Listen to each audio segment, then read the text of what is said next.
Welcome to Tea with Tanya. I'm your host, Tanya Ambrose, an average millennial navigating life as a maternal health professional, nonprofit founder, and grad student. Join me in the tea tasting room where we spill the tea on finding balance and promoting positive living while doing it all. Hey, my friend. Welcome back to another episode of Tea with Tanya. I am happy to be here with you here in the tea tasting room. I hope you would have done something for yourself that you within the last week, whether it's drink more water, moisturize your face, go for a walk, just to rest, whatever it is, just do something that you can pour into yourself, especially when it comes to our mental and emotional and, of course, physical well-being. For me, I am still working through being back here in the US. It's been roughly 2 weeks since I've been back, and let me tell you, I am still trying to adjust to life here because I went home for 3.5 weeks and forgot how to act. Like I was fed, I was taken care of by my parents. I was just living the ideal island life, to be quite honest with you. But I am working through that little bit of a sadness that I have now that I'm back. But of course, I'm here to serve you, and I want us to ensure that we're doing something for ourselves as we continue to transform every aspect of our lives. For me, like I would have mentioned in the previous episode, these next 6 months are going to be very, very intentional. And across all boards, it's going to be intentional. Everything that I do, and I know I said it at the beginning of the year that I want to make sure that everything that I do is intentional. But let me tell you, these next 6 months, like I had a revelation while I was back home in Antigua, and these next 6 months are what's going to set me up for success as we gear up for 2025. So I really want to ensure and encourage you to do something for yourself. All right.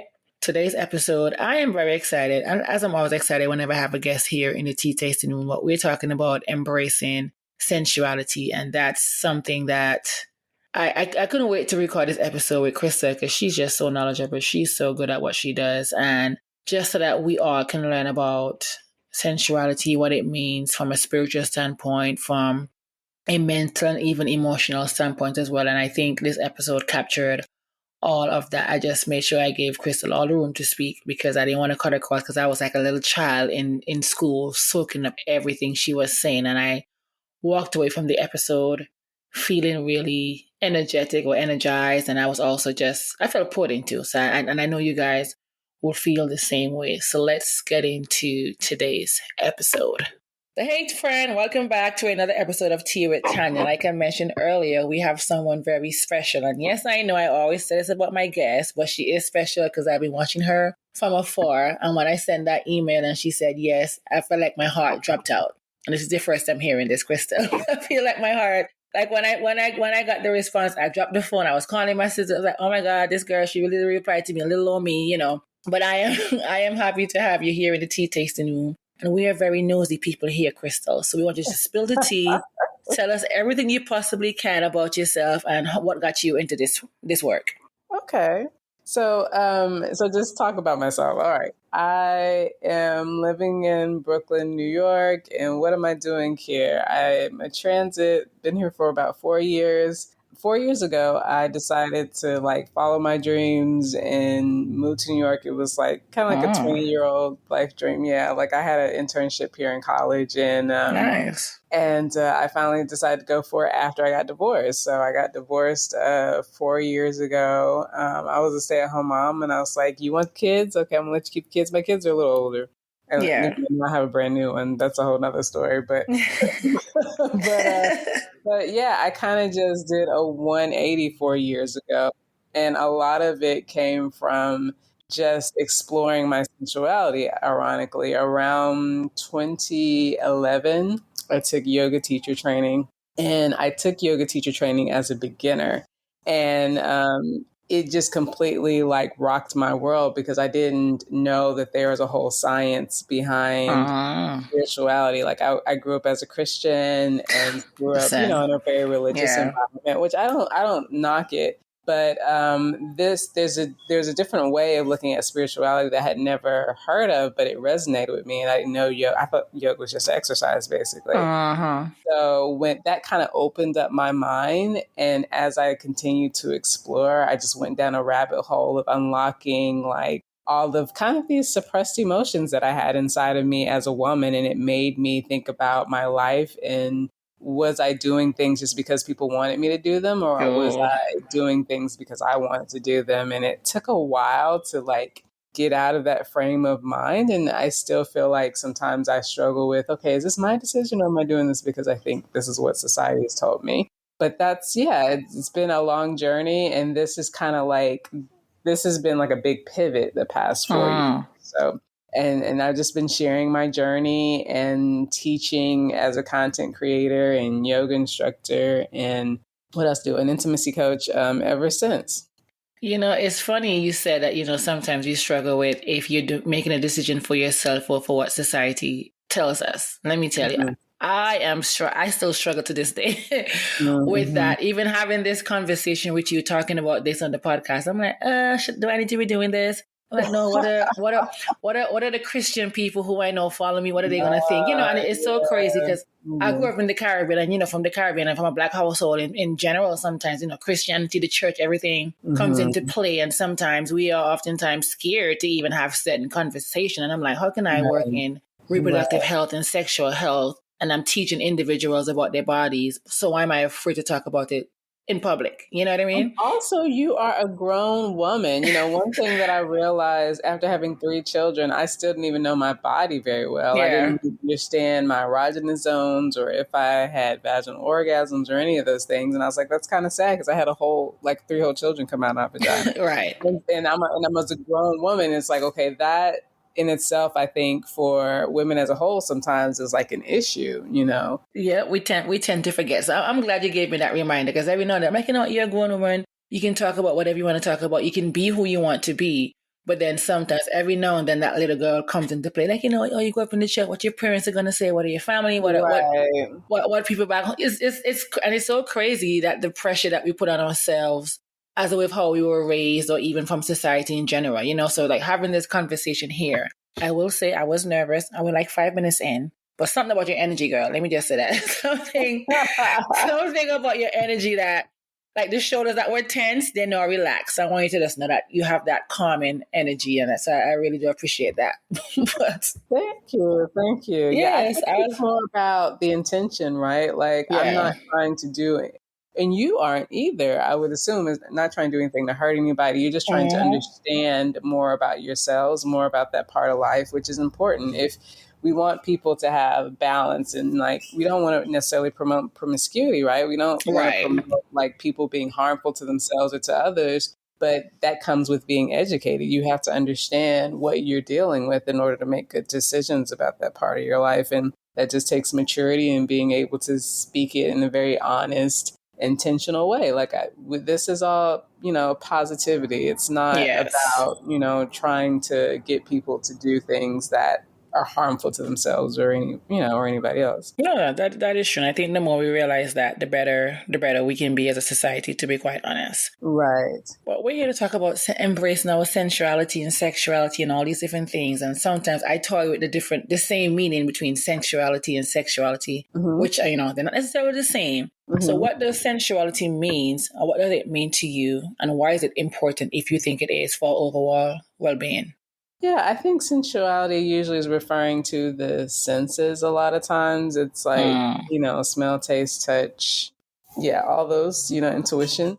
And so I guess when it comes to intimacy, we think of those things that kind of heighten the senses that make us feel good, really embodying like and being, present, and fully embracing, I guess, the physical reality of those senses. Because, a lot of times people will get in their head when it comes to things that are related to intimacy or eroticism or things that even feel good, just pleasure, period. Like, there's this negative connotation with pleasure, a lot of guilt and shame around it, whether it's eating something that tastes good or buying something that you really like, because oftentimes we get caught up I'm not going to say we get caught up, but we're afraid of being addicted to something or we're afraid of overindulging in something.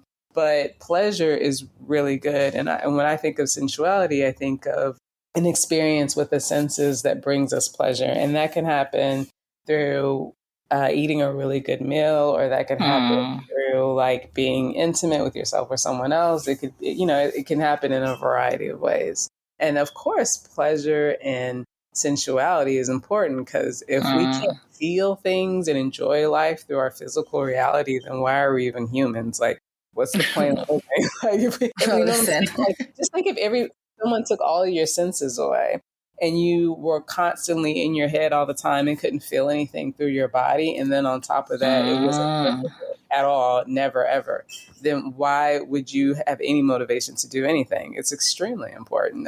You wouldn't want to do anything. It's funny you said that as it relates to how can we even live if we're not able to feel or sense things. For me, and don't judge me, Krystal, please. When I'm thinking about sensuality, to be honest, sometimes is no, I'm trying to tap into my feminine energy more because, I'm getting old. I'm like, I'm 34. I just turned 34 2 weeks ago. I'm like, girl, get it together, young girl. But I guess for me, my understanding as it relates to sensuality, like I'll see friends or I'll see people on social media, because, we live in a social media age, to be honest. And I'm like, wow, that person, like, okay, they're so sexy, but you can see something that's sensual about them. Like, it's just effortless. Whereas for me now, I think that I'm fighting really hard to tap into that energy or tap into that aspect of myself where I'm not, sexy can mean, what, you're dressed half naked, but for me, that's not what that means. But sometimes I see a lot of people equate being sexy to wearing a short dress or showing more skin or thighs or your boobs, whatever it is. And that's okay. Nothing's wrong with that too. You do you. But I think sometimes in my younger years, I often associate sensuality and sexuality or being sexy as the same thing. But as I got older, they're all different. But how is there a way for you to teach us? I mean, it could be here and not necessarily teach us, because we got to sign up for your classes and whatnot. But how can one tap into that sensual energy so that they can feel empowered but not have to try that hard? Because I hate thinking that, oh, you're so sensual, and I mean, oh, you're so rough, you're so hard. Nothing about you is soft, or I'm tired of hearing that, to be honest, when it comes to myself. I'm just gonna keep it real. So how can one tap into that sensual energy? Like, where does that even come from? Yeah, I think that first of all, like, don't worry about what anybody else is saying, right? Facts. Yeah, who cares? But I think sensuality is about authenticity, and it's about like being able to be in your body. I think a lot of sensuality and divine femininity is about embodiment. It's about the earth. It's about nature and feeling comfortable in your skin, and feeling comfortable in anything that has to do with nature and your senses. So you talked about a lot of topics. So there's the topic of, that you brought up about like what is sensuality, and then maybe like what's the difference between sexuality and sensuality. Yeah. For me, sexuality has a lot to do with more like your eroticism and your hormones, kind of like also kind of the way you express the feminine or masculine aspect of who you are too. Because, sexes can also mean like if you are embodying like a more feminine aspect of reality versus a masculine aspect. And it doesn't necessarily have to do with genitals, or it can. So with sexuality, I think it's more like your eroticism. It could be more like, that kind of like nature, that erotic nature, but it also can be the way you express extremely kind of like more extreme femininity versus masculinity. But I feel like it's a very fine line between the two, and it doesn't really matter. I know with sensuality, though, it doesn't really have to involve like intercourse for sure, right? But when it comes to like embodying femininity and sensuality, I think it's about just being comfortable in your own skin, being comfortable in your body, connecting with nature. I think that's to me, that's the core of it. So I think a lot of people get caught up in images and maybe what, like you said, like if you're showing skin or not, but you can see somebody. So let me ask you, because like this is the way I always refer to, like, say, I don't know if you've ever been to a strip club before. Let's not even say strip club. Let's say you go somewhere where you see two guys dancing, right? What is sexy to you when you see, or sensual or sexy to you when you see a man or a woman dancing that's like attractive?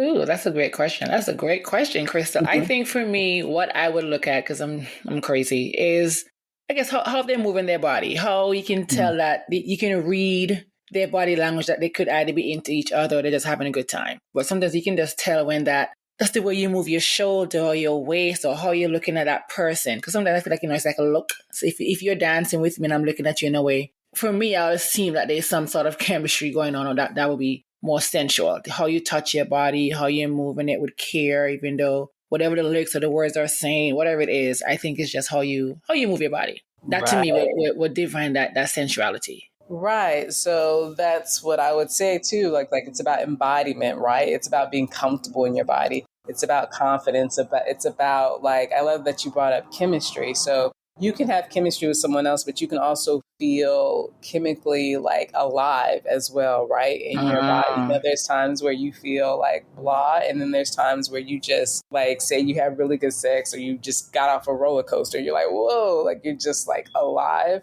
like that magnetic energy. I think is also very, it's like Yeah. sexual magnetic energy is sexual energy, but that's the sensual is more like I'm confident in my body, I feel good in my body, I move fluidly, I'm not stagnant or like I don't I move in an intuitive way, I move with grace, and that's going to look Mhm. different in everybody, but it's authentic. Like when it's authentic, someone can recognize it's magnetic, it pulls you in. It's like you want to be a part of it because it's just like fluid. I'm so sorry, I've got a Yeah. baby in the room. Oh, why are you telling me? Sorry. Listen, life happens, right? With babies, baby Right. needs to be crying. No need to apologize here in the tea tasting room because Tanya loves the kids. She works with kids every day, so no need to do that. That's fine. Don't worry about it. So, can you share like something personal, if you can, like some personal experience where embracing sensuality had like a positive impact on your life? When I had something positive sexually. Yeah, from a sensual standpoint, like if when you embraced your sensuality, because like how did you get to a point where you knew, okay, you know what, I can embrace my sensuality. This is who I am. I don't give a F. I'm grown. And how Mm. did that impact your life in a positive way, or even negative? But I don't think it should be negative. But you can give both. Yeah, no, I would say that definitely. Where should I? There's so many experiences. So I'm a yogi, like yogi down to the bone. And when I say that is that my body is a compass. So when my body opens up or it heals, whether it's through a yoga practice where I'm doing postures or I've been an athlete all of my life, whenever Mm-hmm. I know my body is opening up and healing, I know I'm going in the right direction. And when I started to get serious about my yoga practice, I started doing a lot of hip openers because I realized my hips were extremely tight. Well, what organs are in your hips? Your reproductive system, and so I Mm. unlocked I unlocked a lot of suppressed energy just through opening my hips, and then as my hips opened, I started to sway them more. I even you'll appreciate this. Like after a certain point in my practice, I connected or somehow energetically aligned with another girl that was running with me, and she was Bohemian, and she was like, "Let me teach you whining. I want to teach you whining." Yes. Yes. And so I had got into that, and it just made me feel more alive. And when you become more alive, your perspective changes, especially as a woman. You start to tap into your desires and you start to awaken in a different way. I think it's almost the difference, especially when you're talking about men or women, actually, but I focus a lot on women because a lot of times Mm-hmm. we're taught to suppress that energy or we're taught Yeah. that it's for someone else. And so we don't make decisions based on what we want. Desire is not just about desiring sex, it's also about desiring Mm-hmm. like what makes you feel good as a person, your purpose in life. What do you want to do for a living? What relationships do you want to be in, whether it's friends or, romantic ones? So it started to tap into like, what does Krystal want as an individual soul? What are my Mm. desires? And so it completely turned my world upside down. That's what I was kind of talking about before, that unlocking. And that was outside of, me being intimate with anybody or self Yeah. pleasuring. Now, later on, when I started to practice Tantra, that was heightened even more so because believe it or not, what I have learned or what Tantra teaches is that your sensuality is connected, and your sexuality is directly connected to your intuition. So that's why you have like a lot of people who have been assaulted, and I just want to warn people, like, I don't want to trigger anybody, but Yeah. if you've ever been assaulted, a lot of times you lose your voice and you're not sure of what's best for you when you're making decisions around that area of your life. And then sometimes it can happen more than once, but it's because it's hard for you to speak up because it's so connected to your intuition and your voice. So, and people don't understand that. Be like, why you didn't say nothing? Da da da da. Well, when you violate somebody, it takes away their voice in a sense, and it makes them question, do they even know how to make the best decisions for themselves? So when you awaken in a healthy way, when it comes to your sensuality, sexuality, and it's an empowering thing, because it can be disempowering if you were Yeah. violated or there's dark and light to everything. Sexuality is no different. But if it's empowered and it's something that happens naturally, like with a spiritual context, what I like to say, then it helps you with your decision making. It helps you like listen to your inner compass. Your gut instincts are more alive. You trust yourself more. And then you just start to make decisions that are more aligned with like what you as an individual really, really want, and so it can change your life. It's changed my life completely. And I hear you talk about, spirituality, and I'm thinking about that intersection or interconnection as it relates to spirituality, sexuality, and sensuality. Can you touch a little bit on that as it relates, especially from the spiritual standpoint? Because I think for me, hearing you talk and just doing research over the last couple of years as well, I think sometimes we lose out on the fact that we need to be a little bit more spiritually inclined, at least for me. And I'm not going to speak for anybody else, but that's what I'm thinking. Because again, you grow up in the church and you have a certain mindset that you've been raised with, or you hearing certain things from a Christian standpoint. This is not knocking my Christian brothers and sisters, but I'm realizing as well now that I'm learning to tap in more into the spirituality aspect of myself, because it's deeper than just, hey, let me read the Bible, let me go to church on a Sunday or Saturday, whatever day you go to church. But it's deeper than that. So how connected is sexuality and sensuality as it relates to our spirituality as well? And how can we begin that practice in a sense, whereas, let's not shun it, because sometimes we talk about spirituality and sometimes it has a negative connotation for what reason I do not know.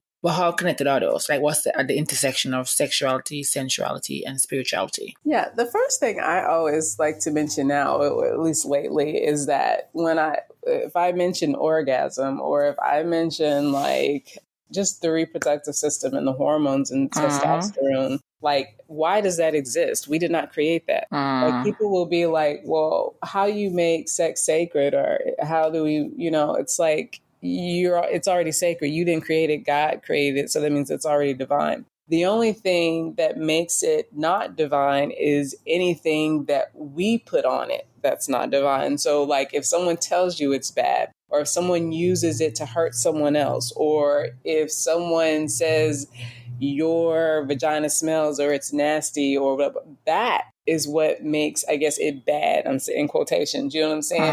But you didn't make your genitals. You didn't even create the hormones that give you a libido. You did not create how we have children. You did not create even us having the ability to be creative and play with the idea of like how we want to play together and all that stuff. All of these things are divine in nature. And the only things that make it not so is if it's harmful, if it's out of balance, if it creates disruption in your life. Otherwise, there's nothing wrong about it. And so in order to start to kind of release things that are not aligned with divinity, because that's what it is, things that aren't aligned with God, things that aren't spiritual, you have to kind of reassess, like, where did this come from? Why do I think something's wrong with my body? Why is there issues with nudity? Now, there's a time and place for everything, but just in general, where did I hear this stuff from? Who gave me this program that told me that my breasts or something was wrong with them? They were too small, they were too big, or that the natural smell of my womb was a problem, or that just whatever we're taught, you have to start to reassess and investigate, like, where does that stuff come from and what context was it taught in or passed down in? And then, and reconnect with that with yourself. And like, has your body ever done anything wrong to you? Have you done something sexual that's harmed you? Okay, well, what happened? And was it the relationship and lack of communication that was the problem? Or, were you just ignorant in how to navigate certain situations? Or was it the act itself that's just a sin and that's why you had an issue? Like, a lot of it is just removing things that are societal based that really have no spiritual context themselves, but Yeah. the body is not something that the man made. So, you understand what I'm saying? So I like to start there with people, like, very simply, like, let's start to think about this in a very practical way. Yeah. Where did this stuff come from? And if you go really, really back in history, you'll find a lot of it comes from colonizers. A lot of it comes from capitalism. A lot of it comes from people who have specific agendas. And I don't want to stir anything up with people who believe in the Bible, because I know there's a lot of good stuff in the Bible. Yeah. There's different versions of the Bible, right? There's King James version and there's all these different versions. And King James, who is that? That's a person that came from another country, I think maybe from England or whatever, and they had particular agendas. And so they wrote certain things in the context where they wanted the people to go and do. Just like you have different cultures that they want women to be more conservative or they want men to do certain things. And I'm not saying that those things are bad, but there are reasons outside of the fact that your body is just bad or sex is just bad that people write certain things. They write these things because they want civilization or they want people to act a certain way because they want to move a certain direction. And I'm not saying that stuff is good or bad, but again, you have to, if you are living the individual life and you are living your life on your own terms, you have to take what actually is practical for you. Because if you're not living in the 1500s or in 30 BC, then it may not be practical for you. You know what I'm saying? It may not really make sense. So that's what a lot of it is. And you can get deeper into the fact that there's practices where sexual energy can help you expand consciousness and stuff. But I like to just start there. Like, let's talk about, like, where do we learn this stuff and where does it actually come from? Yeah. And in staying in that theme as it relates to talking about sensuality and societal norms, I will say this. I was having a conversation with someone a couple of weeks ago, and I think we were just talking about sex and just embracing and accepting who you are and, loving your body at every stage. And I remember them saying, because they were much older than me, and they were saying that, they have a healthy relationship with their children, and one child was afraid to masturbate. Right. And she, again, is a Christian woman, and she was saying that she explained to said child, you know what, nothing is wrong in doing that or exploring your body, because if you don't know what you want or how things feel, then how can we expect someone else to do that, right? And I'm saying this story out again, I can't believe it, but how we have this perception, Krystal, as it relates to our sensuality or sexuality and society.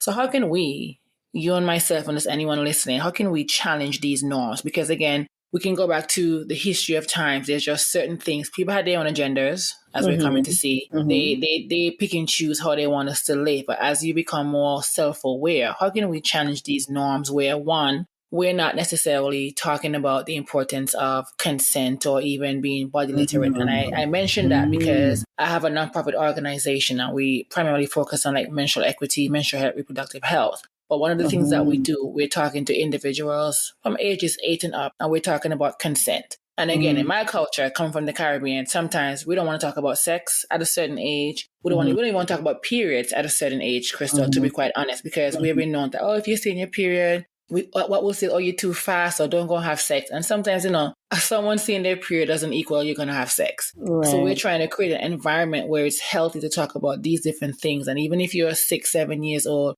we stress the importance of consent because we have trusted adults in our lives or people who we think we can trust. We have people who are older than us. And if at a young age, I can't tell you, respect my boundary or don't touch my Mm-hmm. hand without consent, whatever it is, then Mm-hmm. I think we're setting our children or even the future generation up for not for success, because you're telling me I should accept, oh, you're touching me because you're older than me. That means I Mm-hmm. should. So how are we able to challenge these norms? Because then now if we're telling each other, oh, be quiet, have somebody do whatever they want to do with you. And Mm-hmm. then at the same time, when we should be encouraging the healthy conversation about, what sex is, or what, how to embrace who you are, where you are, doesn't matter how old you are. Of course, you're going to get that education at the level that someone can understand, right? Mm-hmm. But Right. I think for me, maybe from experience, it's just that when you're telling me, oh, something is always no, no, no, no, no. Now, when you get to a point in your life where you want to experience certain things, you don't even know what to experience, because I've been told no all my life, or I've been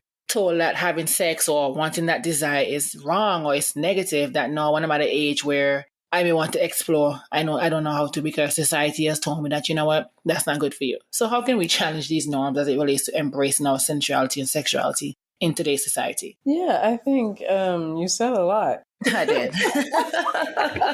And I can't help it. but I think it just starts with conversations, right? Like doing Yeah. what you're doing, having enough courage to invite somebody on that, might be not within the societal norm, and having a public conversation about it, starting a podcast, and like everything that you're doing. I think talking is very important, like especially for women. I think that we're kind of the gatekeepers for the children, like keeping them safe. Men should be protectors, but I think a lot of times it's women who have to kind of stand up and protect children. And when it comes to especially intimate topics like this, I think Uh-huh. women have to kind of take the lead on that, because I think it's several reasons. One, we bring children into this world, right? We have that Uh-huh. much power. Also, just men tend to be, in general, and I don't want to sound sexist or anything, but they tend to be a little bit, I find, a little bit more, we'll just say, distracted when it comes to sexual energy. Like their Uh-huh. energy is a little bit different. So women, I think women can be more reserved just because we're taught to be, but I think also because our sensuality and our sexuality is more inner, it's more, it's the our energy is stirred up from the inside, right? So like Yeah. we need to feel safe. We need to be mentally kind of intrigued and emotionally intrigued before we just fully open up. I know that there are some women that they step into their masculine and they could be like, okay, I don't care. Yeah. But I think in general, women are built, because we carry the children, innately we are built to be a little bit more careful emotionally when it comes to like something so deep and intimate as intercourse. And so we usually have more of a heart to be protectors of children. And so, and for just the innocence, right? And the naivety of like other generations that are coming before us, or people that just may not know. And so we need to not be afraid to speak up, embrace our own sensualities, and understand our own bodies, and then talk about it. Like you said, talk about consent. That's big. You can't talk about consent if you don't think your sexuality even belongs to you. How can you say Uh, yes or no if someone's saying you don't even have a right to touch your body? You don't even know what you want. You don't even understand your body in general. So how are you going to give consent on what's right or wrong? But that's why not all men in general, but toxic patriarchy prefers that, uh-huh. because you're constantly available to them and whatever their wants and needs are, societal. And it goes as deep to me as capitalism. Like, we're going to tell you what's sexy. You need to buy this. You need to wear this. We're going to tell you what's beautiful and what's attractive, instead of you understanding that that comes from like an inner confidence and having autonomy over your body and being able to move fluidly in it and be magnetic just because you're in touch with yourself. So I think it starts, yeah, with women like us, honestly. All right. So I want to shift gears as it relates to reconnecting with our bodies and desires, because I've had quite a few people just in a random conversation keep talking about that need to have that male attention, or just want to have that desire from Mhm. someone else. And I know you've mentioned Tantra yoga before. So tell us what that is and how, like, what role does it play as it relates to mindfulness and enhancing our sensual or sexual awareness? Yeah, it's a great topic that you brought up, because a lot of times I think when we think about our sensuality or sexuality, we think as it relates to being in a relationship or like attention that we're getting from other people. But all of that energy and the way we express it and the way we experience it actually comes from ourselves. And then usually we attract other people because we become more magnetic. Tantra in general is funny because my daughter, she's 19 now, my oldest daughter, and she's like, "Mom, what do you do?" She was like, "What do you do?" She's getting at the age where she's like, "What's Yeah. going on?" And I was like, "Yeah, well, I sound like a Tantra yoga instructor, intimacy coach." And she's like, "And it's like, you want to know what Tantra is?" She's like, "Yeah, I want to know what Tantra is." And I explained it to her. I explained it to y'all too. So Tantra is a spiritual science. That's how I like to explain it, and I think that's what it is. It's not just about sex, and it's not just about sensuality. So before people had religion as a spiritual practice, people used nature to understand spirit. So we knew we were human beings when we got here. Like when we got past the ice age or whatever, which I don't even know if Black people are in the ice age, but whatever, that's another conversation. But just in the beginning, right, when we became consciously aware and were able to think creatively, one of the first things we think about, and I know this is true, not just historically from reading texts, because people write texts and who knows what's true when people write stuff. But I know as a child, in my most pure thoughts, I used to think about, how did I get here? Where did I come from? Where did human beings come from? And so I think it's just a natural thought. It's a pure thought. So when humanity got to that place where, we were eating, weren't, chasing after food so hard and all this stuff, we started to think about, where did we come from? And so in order to figure out where you come from and why you even exist, you kind of have to trace things back to spirit and to God. You have to go back to the beginning. And so for them to try to figure that out, they studied nature. They studied the plants, because everything in life is a cycle. There's a seed, it goes in the ground, and then there's sprouts and there's fruit, and the weather changes, there's a cycle. The solar system, there's a cycle, there's certain stars, and the moon is this and that. So they started to pay attention to cycles, and they developed their spirituality or their spiritual practices around nature. And so Tantra is like a word that comes, I think it's like a 580 word that comes from gathering those types of practices into like one science from those times. So it's a very vast science, but in general, it's about expanding consciousness. It's about liberation and expansion so that you can understand spirit more and like where it comes from. The difference between like a religion and maybe other practices with Tantra is that the idea is that you're using nature to kind of understand that. And nature, and a big part of nature as a human being is your actual physical body, right? So when you're talking about ancient India, you're talking about practices and understanding spirit better through nature and your body. You have practices that fall under Tantra, like yoga, the actual postural practice. You have meditation and even dealing with psychedelics to kind of expand your mind through consuming certain foods. Like all of these things are physical practices, right? But they are to expand the spirit. There's an actual science behind expanding the spirit. That's what Tantra is about. And then within Tantra, just like you have different schools and different disciplines under the umbrella of certain philosophies, the sacred arts can be found in that as well. So it's like, okay, another big part of the beginnings of religion and spirituality when we were very, very young in humanity is like how we got here, right? So birth.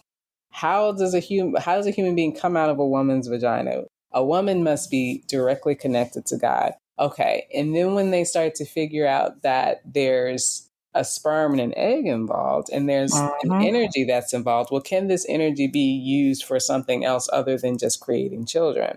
This sexual energy was explored through just trial and error and just like being enlightened and meditating. And all of this energy can also be used to create things in our mind and manifest things and also expand our consciousness as well. Because this energy, this creative life force is what they called it, exists in everything. It's how plants are made, it's how animals are made, it's how planets are made. And so it's the science of all of that. But a lot of people focus on the sex part. Yeah. Because I think we don't have, in our own Western world or our modern world, we don't have hardly anything to pull from that says that sex is sacred, or how do we connect spirituality with sexuality. Tantra is one of the only schools of thought or philosophies that were like, oh, we heard over here that sex actually can be spiritual. So that's really intriguing, you know? Yeah. So now, what would be some challenges that individuals could potentially face when they're trying to reconnect with their body, their desires? Because again, we're realizing that sex can be spiritual. Not many people know that. Somebody probably listening to this episode may not even have known that sex can be spiritual. It is. And many of us, again, because we tie things to so many different other things that it's very hard to come from that mindset. But what are some common challenges you've seen with the individuals you work with, and even for myself and people listening, that they might face when we're trying to reconnect with our bodies and our desires? Because for me, before you answer, for me, I am thinking I want to have a healthy relationship with my body when it comes to sex. Because sometimes, I think once you become sexually active, some of us sometimes may end up using our bodies as a way to, one, cope, or just to please someone else for so many different reasons. So then that's an unhealthy relationship to have with sex, because it is a beautiful thing, but sometimes, again, because of society, it has that negative connotation with it. But then at the same time, we lose that positive energy that comes with the idea of sex or even being as intimate. So what can we do essentially to reconnect with our bodies, whether it's through sex or choosing not to have sex, whatever it is from a general standpoint? What are some challenges that you see, and what can we do to overcome those challenges? Well, I guess to answer the first question is like, what challenges can someone face? I think that the first one is that there's probably a misunderstanding of like what it means to, we'll just say, be sex positive, right? Sex Yes, positive yes. does not necessarily mean that, all right, I'm just going to go out and have sex and explore, right? Or it can be, but it's really important no matter what you do. Like I think the general consensus, and this is going to sound super cliche, is just keep God first, right? And that's, I think, how you stay safe. But God is not God. I don't think we need to think of God as like a white man sitting on a throne saying, don't do this, don't do that. When I say keep God first, I'm saying like keep your things that make you healthy, that grow you, that make you feel more connected spiritually to something outside of yourself, whether it's your ancestors, whether it's just spirit, whether it's love, the energy of love. And usually you know that by the fact that you're growing and expanding and you are healing. So you're moving through traumas and you're understanding yourself better. Maybe there's actual fruits of the spirit. So when you feel more compassion and kindness and patience and you have your wisdom growing, if any decision that you're making is moving you in that direction, now that doesn't mean that that's not going to come with challenges, but in general, you feel your body's getting better and stronger. You're accepting yourself, you're accepting others, you're more kind to yourself and you're more kind to others. Those are the things that you need to be thinking about when you're making decisions, right? So that you just apply that to sex positivity. Because the challenges I think that people might run into when they think about sex positivity in general, or like embracing them side of themselves, is maybe overindulging, maybe, hyperactivity, or, or just doing things from a physical aspect, right? And there's nothing wrong with just physical pleasure, but depending on what traumas or misunderstandings that you have or triggers that you have, those things may come up. And sexual energy is very powerful. That's why a lot of times people are scared and warn against it. Because if you don't grow up learning how to handle that energy, or having an inner compass, or someone stripped you away of your choice, or you've been assaulted, or you've just been manipulated in some type of way, if that gets triggered through sex, you can be attached to it to a point where you are addicted, or you are wounded to a point where you are dependent on it, or like there's a lot of stuff going on. But most of it doesn't have to do with sex. Most of it has to do with, okay, you need to heal and understand mentally and emotionally what's going on with you before you engage in further activities, right? And I'm not necessarily promoting celibacy till you feel like you've completely healed yourself, but you need to have a certain amount of awareness before you just decide, I'm going to go to the next level with my exploration. But that Yeah. takes having an inner compass, that takes following your intuition. And so some of that is trial and error, but what you don't want to do is suppress it. What you don't want to do is ignore it. What you don't want to do is say, well, I'm going to act one way, this way, and then act this way in the dark when nobody's watching. The idea is that you read books, you educate yourself, you listen to podcasts like this. There's a lot of literature out there that people don't even know about. Like I said, Tantra, a lot of people don't, know about Tantra Yeah. and the ideas behind it. There's even a philosophy called Taoism that's from the ancient Chinese. It's like their version of Tantra. So it's just a lot of these teachings just need to be put out there and people need to be exposed. And so one thing that I really love about Tantra is they have a system that's called the chakra system. I don't know if you ever heard of it. Yes. Right. And so it's kind of like a way of understanding the tree of life. And so the tree of life is like the spiritual anatomy, if you will. So like we have a physical anatomy, like you've got your skeletal system and your muscular system and all that stuff. Well, your chakra system is kind of like your spiritual anatomy. And there's 7 major like parts of this system. And one part has to actually do with like your pelvic center, and it's called your sacral Yes. center. Yes.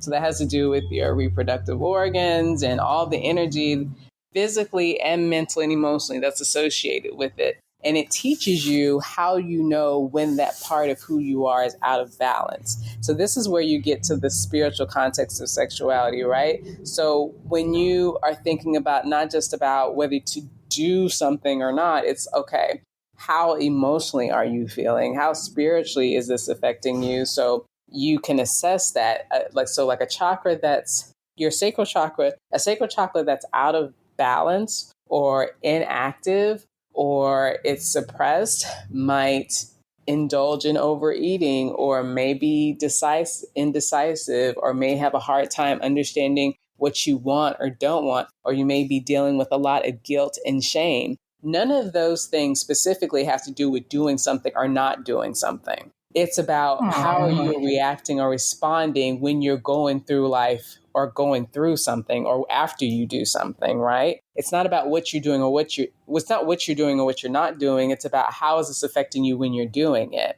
How is your chakra responding to what's going on? There may be some healing that needs to go on. So if there's shame and guilt around, say, having oral sex, is the oral sex bad? Or is there something that taught and triggered you to think that it's bad? And so when you have the experience, it's more harmful than good. You understand? So that's, when you start to explore philosophies and teaching that actually are practical and how to like heal yourself, that's when you can kind of get over some of those roadblocks and not get caught up in maybe the more negative side, which would be hyper active and over excessive and addictive and, all of those things. Yeah. It's funny you mentioned that because I had a pelvic floor therapist on the podcast a few weeks ago. And for me, I often say I don't breathe like the regular person. I don't know what is it that I'm holding in, Krystal, but I often find myself like really tense. And it came to a point now where, I don't even feel it anymore, but I know I'm tense. So she was talking about, how to breathe and the different exercises we can do, one, to get more in tune with our body, but also to relax that pelvic floor, that pelvic muscle, because sometimes it's the muscle or part of the body that we can't necessarily see, but it's also important and it's very important as it relates to us as women in general, from a reproductive health standpoint. So you mentioning that, I want to ask you if there's any specific exercises or practices that you can share to help us become more in tune with our sensuality, whether it's breath work or any sort of sensory explorations, whatever it is, so that we can become more in tune with our sensuality. That's a great question. And you're talking about the pelvic floor. The pelvic floor is so important because it's like the foundation of our core, but it's also like, in Tantra teaches you that it's like the pump for your sexual energy as well. And so we need to also broaden our idea of the importance of sexual energy, like your libido and all of those things are also the drive for your will, your creativity. It's also like helps you with incontinence. Like if your pelvic floor is not functioning well, it can cause problems with your posture and not being able to like hold your bladder, being weak and things like that. It has to do with pleasure. And so when it comes to practices, and breathing is number one, like Yes. learning to breathe properly. And that's one thing that in my Tantra practice, I was taught one of the first practices that we did was actually yoni breathing. And yoni is like an ancient Tantra word, we'll just say, for the womb, and it means like creative life center. So there's all these beautiful words too for the reproductive organs because they have a spiritual and they have a physical meaning, whereas where we grew up it's just a physical thing. But we practice yoni breathing where we connect our breath with it's like pelvic floor contractions, but we breathe with it intentionally and invite like the feeling of desire and pleasure along with it. And it's very relaxing and it's very meditative. So that's one practice that we do. I've been meaning to make a video recording of, guided, but that's one thing that you do. And I could say just in general, if you wanted to try it, you can close your eyes, give yourself a few seconds to a minute, maybe 30 seconds to a minute to relax like your whole body.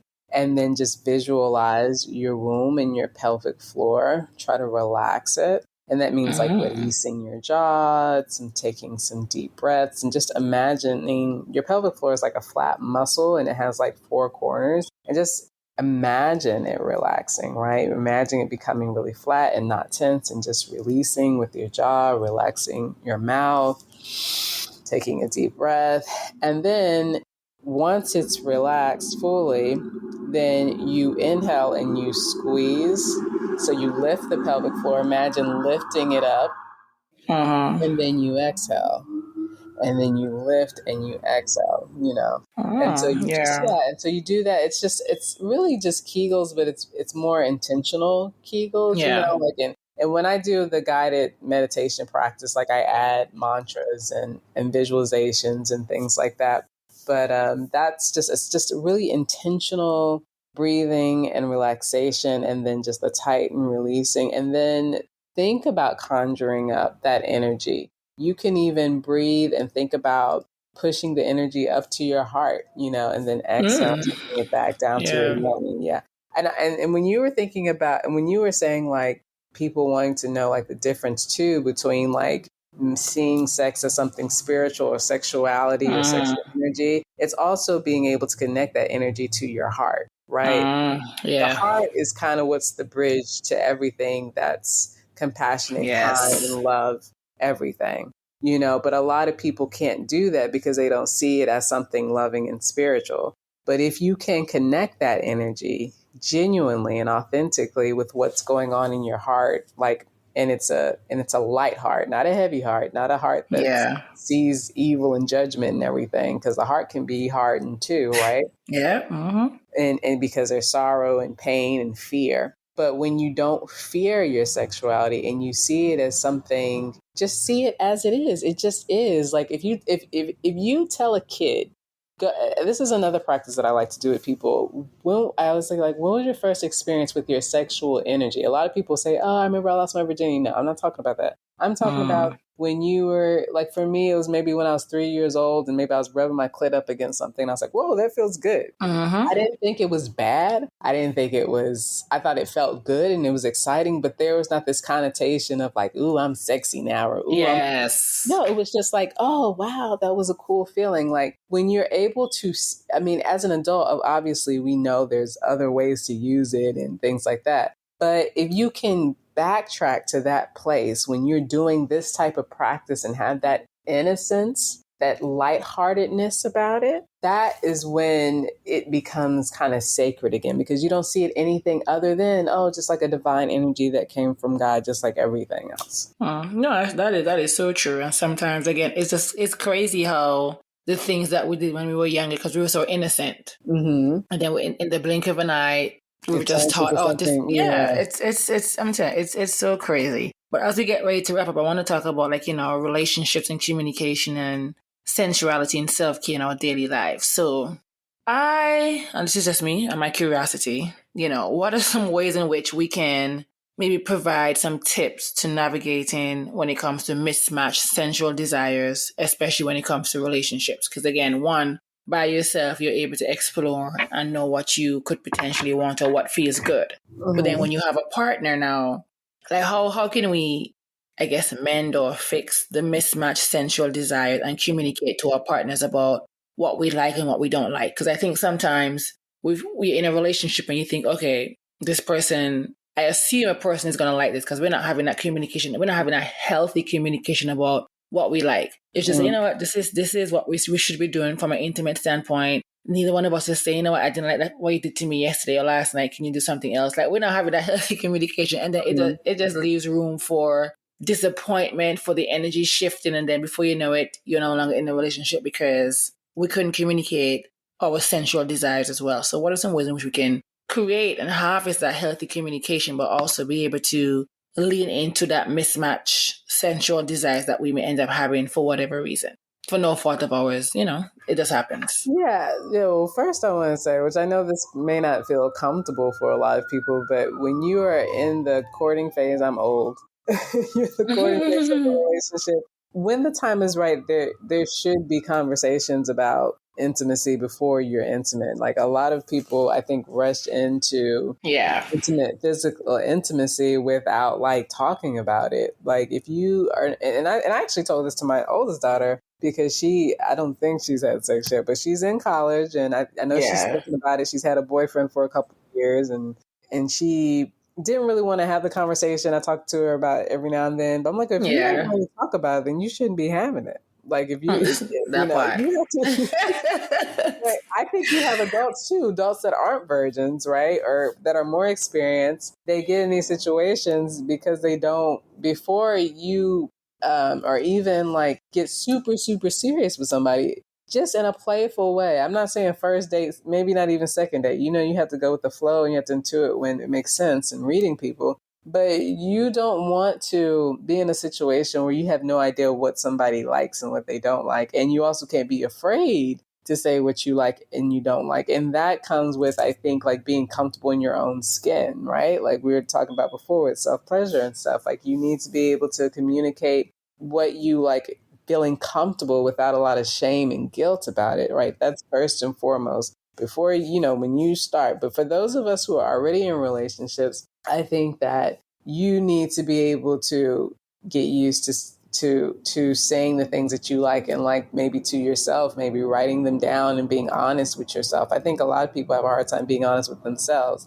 And then when you want to take it to your partner, I would say, first of all, gauging their personality, like don't do it while you're having intercourse. Like that's not the time to like say, hey, I didn't like this last time, or whatever. Try to do it, when y'all are in a good mood and it's a good space and you can just have like a really simple conversation like, hey, I was thinking that this might be fun to try, or I would like to maybe try something different. How do you feel about that? And I would say be tender, be Uh-huh. compassionate, try to be open heart. I mean, if this is somebody that you love and you really care about, it can be sensitive, but just try to do it like during a time where you're not in the bedroom, especially if you think it's going to be sensitive, and to say, I really would like to explore this. How do you feel about this? Or, hey, last time, this kind of wasn't that great for me, but I would like to try this. I think especially for women, like you don't want to just say you don't want something or just say you're bored. Like you need to, again, explore and know what you want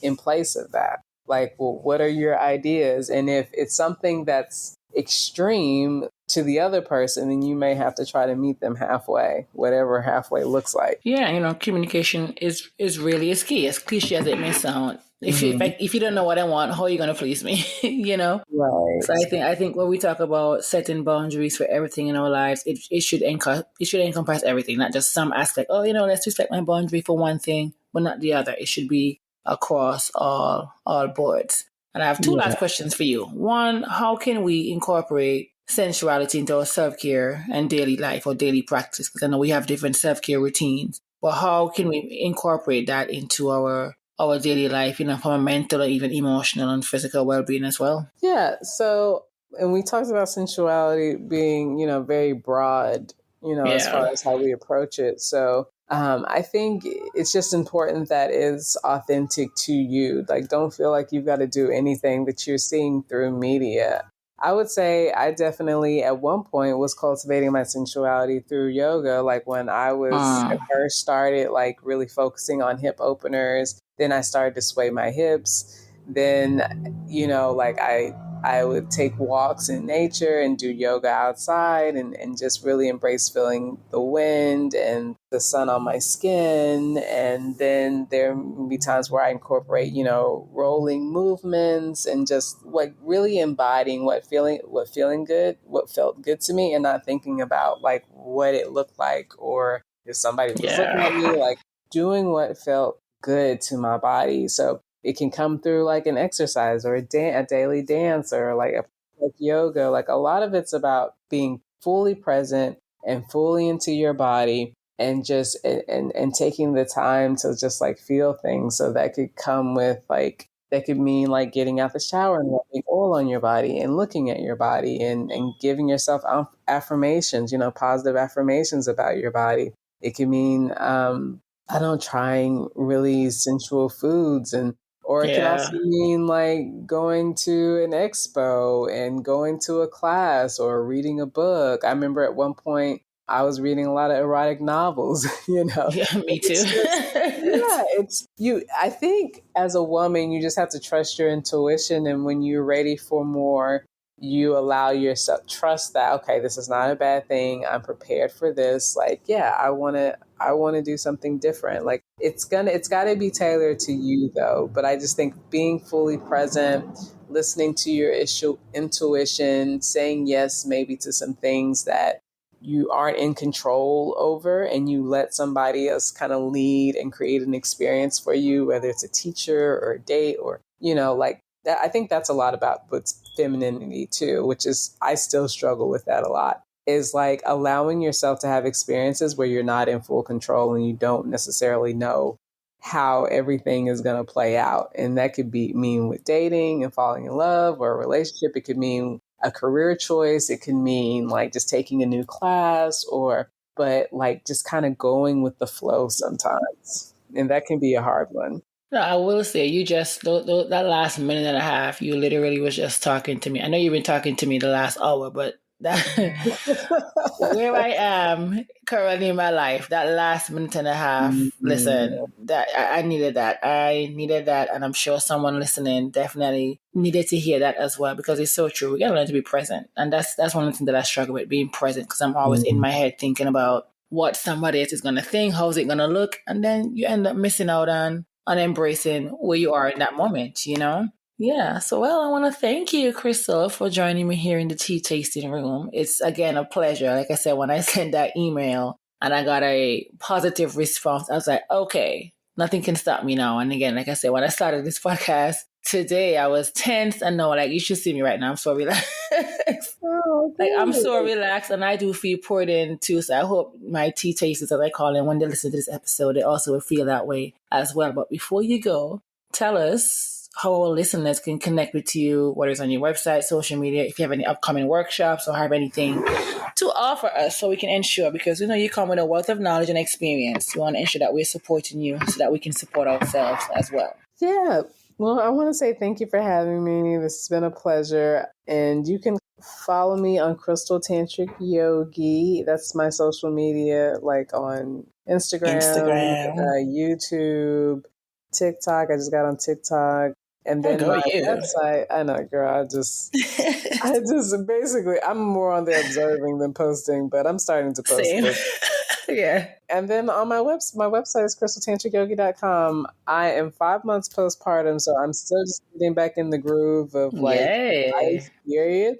So, but I hope to have some offerings soon. But you can sign up for, coaching. If someone Mhm. signs up, I schedule that in still, and what else do I have on my website? I do chakra balancing. I do Mm-hmm. couples work. So a lot of it's online, but if you're in the Brooklyn area, we can also set up, in-person sessions. So yeah, it's all on Well, there. yeah. Well, thank you so much for joining us here. And we hope to have you back sometime soon. And of course, being 5 months postpartum and taking the time out to talk to me, let me tell you, that is, I appreciate it because I'm also a doula, so I know it's hard work, Okay, okay. So this Yeah, aligns it's with you too. So yes. So thank you so much, and I wish you all the best. And make sure you do something at least this upcoming week for yourself, because I know 5 months postpartum, everything's about baby.